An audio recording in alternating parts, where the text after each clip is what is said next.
Apa kabar semua? Jumpa lagi bersama saya di channel Boyleng Official. Semoga kita semua selalu diberikan kesehatan dan juga selalu dalam lindungan Tuhan Yang Maha Esa. Seperti biasa, kami akan membawakan cerita-cerita seputar dunia misteri.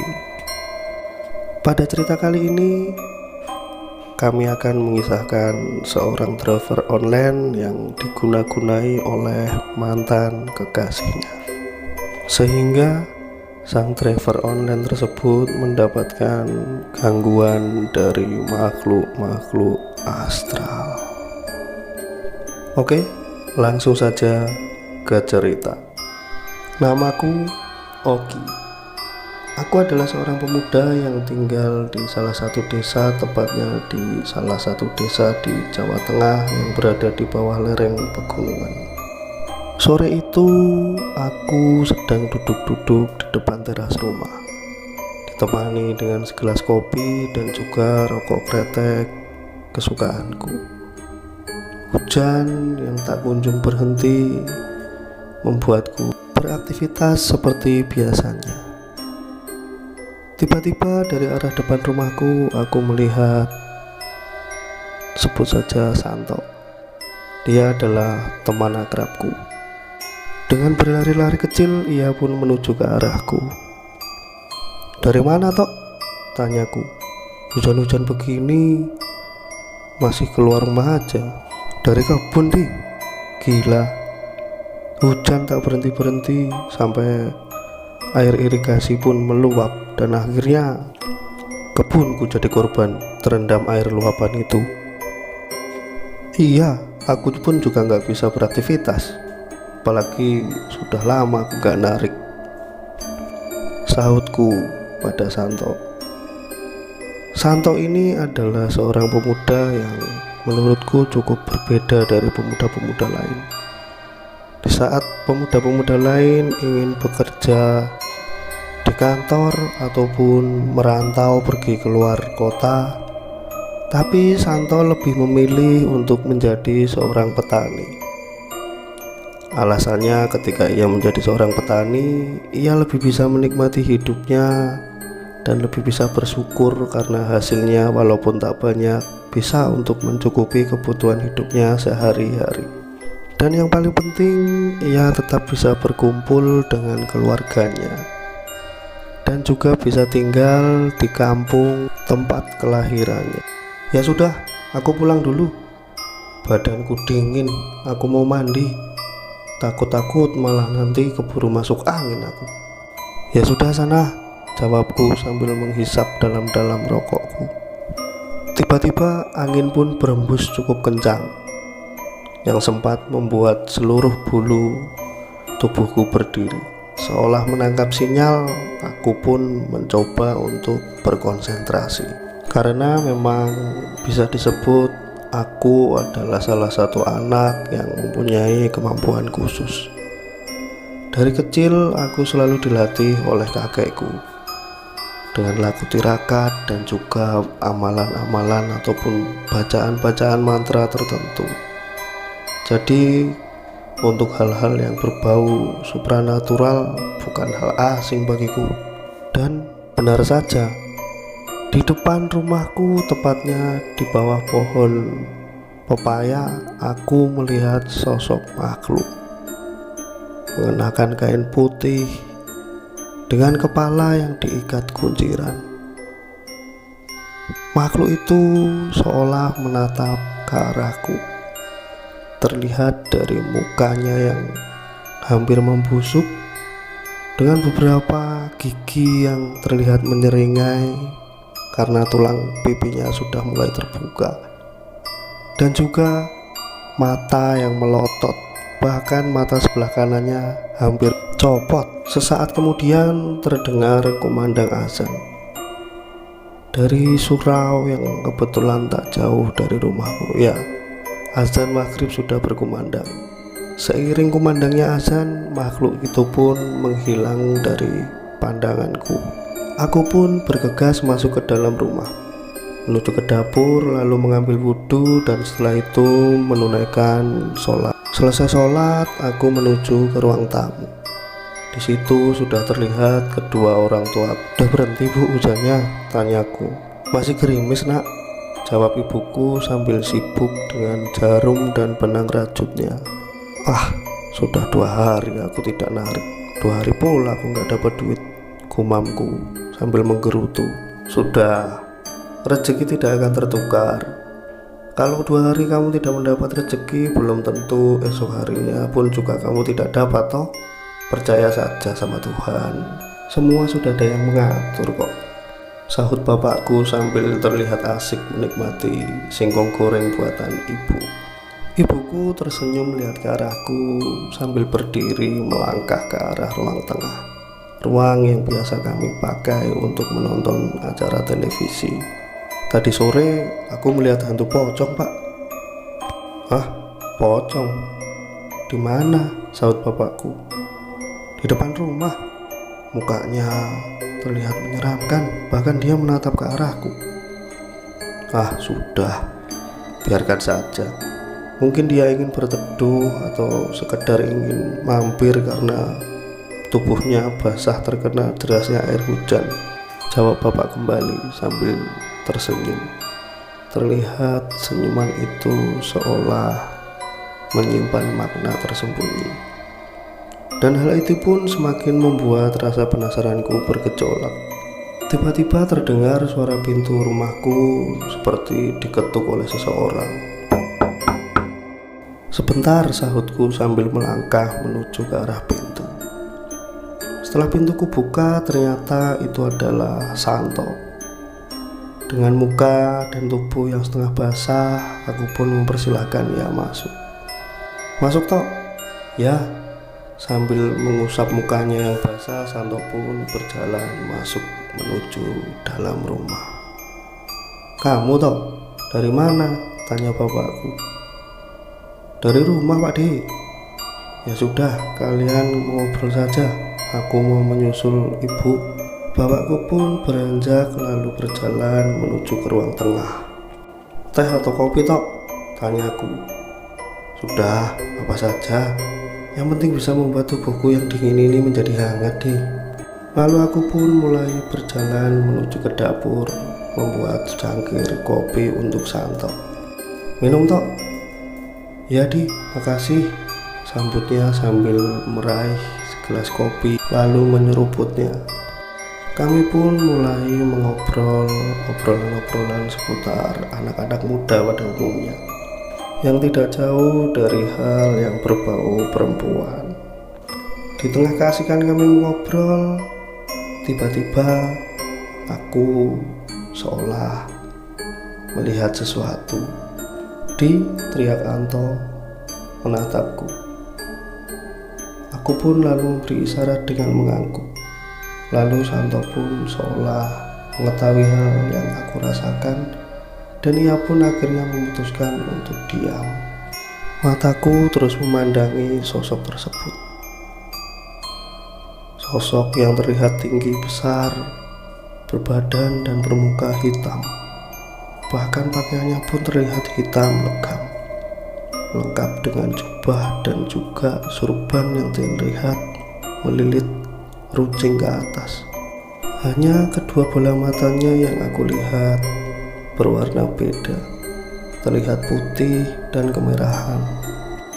Sosok itu pun tersenyum memandang ke arahku sambil mengucapkan salam. "Assalamualaikum." Suaranya yang terdengar berat dan serak. "Waalaikumsalam," jawabku.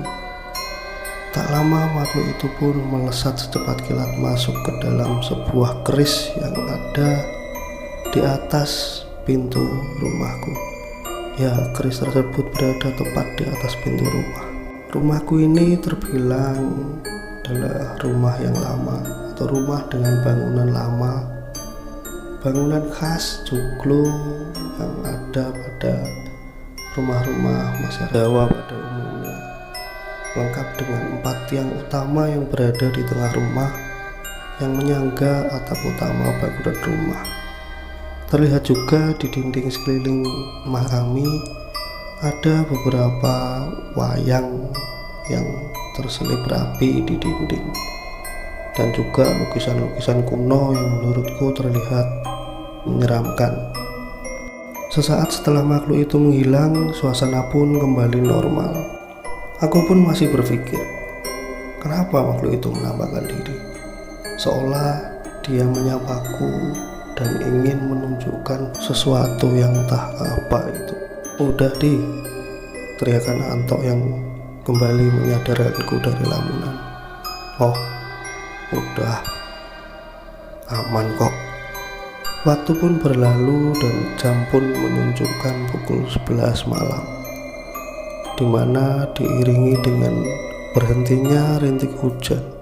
Ya, akhirnya hujan pun berhenti. Kami pun memutuskan untuk pindah duduk di teras depan rumah. Sunyi sekali malam ini, sautku. Iya di, aku pun sedari sore menuju kemari tadi. Sepanjang perjalanan aku tidak melihat rumah-rumah warga yang terbuka. Bahkan warung kopi milik Pak Karto pun tutup. Suasana desa ini seperti tak berpenghuni di. Ya, mungkin juga bisa jadi karena ini sudah malam toh. Selepas hujan begini biasanya banyak bekicot yang keluar dari sarang. Sudah lama aku tidak merasakan rica-rica bekicot. Ayo kita cari di, kata Santo sambil menjeruput kembali kopi yang berada di gelasnya.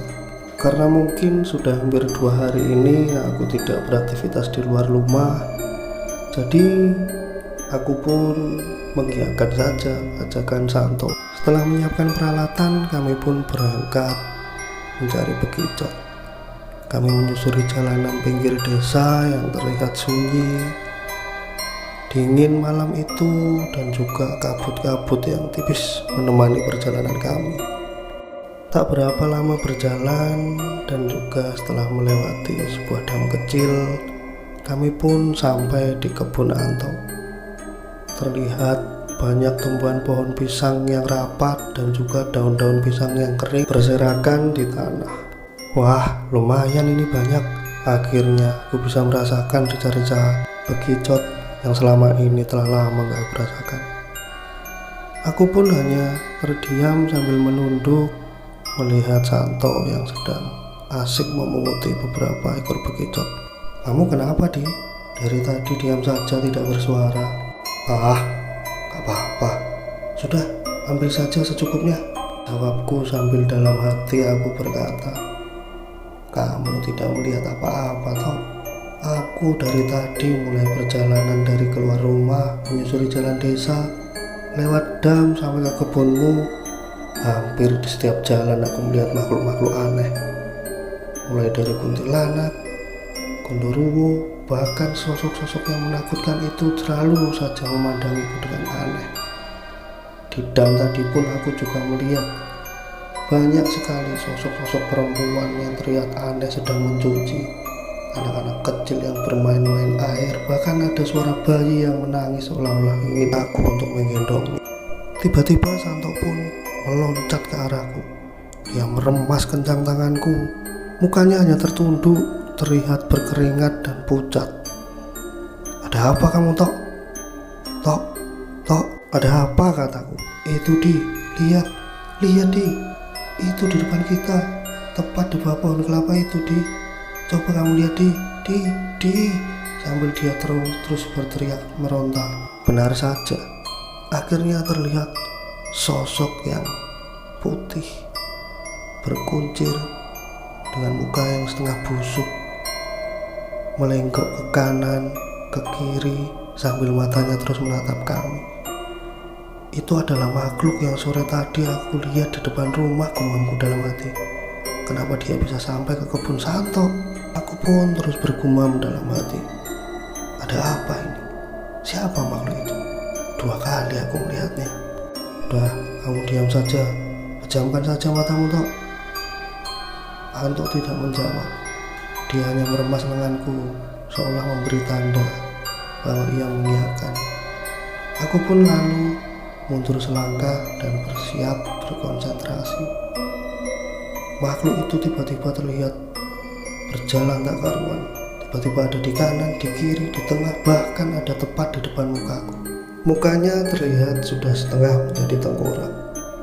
Daging-daging busuk yang menempel, mata yang hampir lepas dengan urat yang sangat menyeramkan berwarna merah, gigi-gigi yang terlihat menyeringai, bahkan terlihat keluar cairan yang merah tapi pekat dengan aroma yang sangat busuk sekali, bahkan lebih busuk dari bau bangkai tikus. Aku pun akhirnya memejamkan mataku dengan konsentrasi yang semakin kuperkuat. Mulutku komat kamit membaca ayat-ayat suci dan juga beberapa amalan-amalan mantra. Aku pun lalu memanggil sosok yang tadi sore menemuiku. Ya, dia adalah sosok penghuni keris yang berada tepat di atas pintu rumahku. "Abbas," teriakku. "Abbas, bantu aku, Abbas." Lalu terdengarlah sebuah kilatan petir yang menyambar.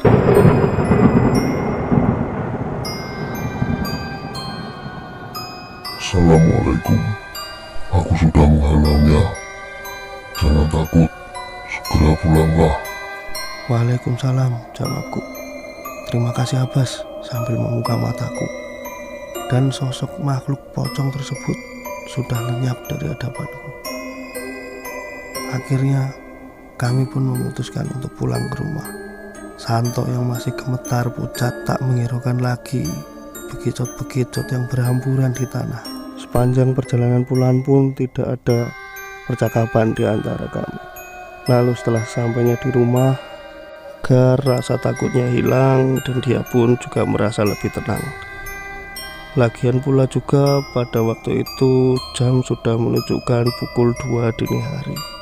Gak mungkin juga dia harus pulang dan membangunkan orang rumahnya hanya untuk sekedar membukakan pintu. Esok harinya setelah terbangun, aku pun mendapati Santo sudah tidak berada lagi di sampingku. Mungkin dia sudah pulang pagi-pagi buta tadi. Aku pun segera beranjak dari tempat tidurku, membuka jendela yang tertutup rapat di kamarku. Terlihat suasana di luar pagi itu sangat cerah sekali. Sinar matahari yang hangat pun mulai menyapa, disambut dengan kicauan burung-burung yang riang gembira. Setelah mandi dan berkemas, aku pun akhirnya memutuskan untuk berangkat beraktivitas bekerja. Ya, aku akan berangkat mengais rezeki di jalanan sama seperti hari-hari yang telah lalu. "Bapak mana, Bu?" tanyaku. "Dia ke kelurahan, ada undangan rapat." "Ya sudah, Ardi berangkat dulu ya, Bu." "Ya, hati-hati di jalan, Nak," jawab ibuku. Aku pun lalu mengeluarkan sepeda motorku dan memanasi mesinnya. Setelah itu berangkat menuju kota. Ya, karena di sekitar kampungku tidak mungkin ada yang menggunakan aplikasi transportasi online. Kalaupun ada, hanya aku satu-satunya driver yang akan menangkap orderan tersebut. Jarak kampungku dari kota sekitar 1 jam. Ya, setelah 1 jam berjalan, aku pun sampai di kota. Aku pun bertemu dengan teman-teman seprofesiku di tempat kami biasa menghabiskan waktu, ya di sebuah warung kopi tepatnya. Singkat cerita, hari itu pun berlalu, waktu berganti dan akhirnya sore hari pun tiba. Tepat pukul 7 aku berangkat kembali menuju desa tempat tinggalku. Seiring terbenamnya matahari, jalan-jalan yang kususuri pun semakin sunyi dan juga semakin gelap. Jalan menanjak yang berkelok, yang di sisi kanan jalan terlihat jurang menganga. Sisi kirinya pun hanya terlihat kebun-kebun dan sesekali rumah warga yang kujumpai. 1 jam pun berlalu dan akhirnya aku sampai di tikungan terakhir sebelum menuju jalan masuk desaku. Tiba-tiba sepeda motorku pun mendadak mati. Kenapa sepedaku? Gumamku dalam hati. Servis sudah, bensin pun sudah habis full. Kenapa masih berhenti mogok seperti ini? Setelah beberapa meter mendorong, tiba-tiba mesin sepeda motorku menyala. Aku pun bingung. Aku belum menghidupkannya, tapi tiba-tiba dia sudah menyala, gumamku. Aku pun menyadari sesuatu hal yang aneh sedang terjadi. Akhirnya aku pun memutuskan untuk berhenti sejenak di pinggir jalan sambil menghisap rokok, berkonsentrasi dan memandang sekeliling dengan bantuan mata batinku. Akhirnya apa yang aku takutkan pun terjadi. Sosok makhluk pocong yang sudah 2 kali menemuiku terlihat bergelantungan di atas pohon randu yang sudah berumur puluhan tahun. Apa maumu, teriakku? Kenapa kamu selalu menggangguku? Tiba-tiba tubuhnya yang bergelantung mendadak menjadi panjang, memanjang ke bawah sampai menyentuh tanah. Aku tidak takut, teriakku. Pergi kamu, pergi dari hadapanku. Makhluk tersebut pun akhirnya menghilang dari hadapanku, menghilang seperti kilatan cahaya yang berubah menjadi asap putih mengebut. Sesaat suasana pun menjadi hening. Aku pun kembali menstarter motorku lalu bergegas untuk pulang menuju rumah. Terima kasih telah mendengarkan cerita kami dan sampai jumpa di part selanjutnya.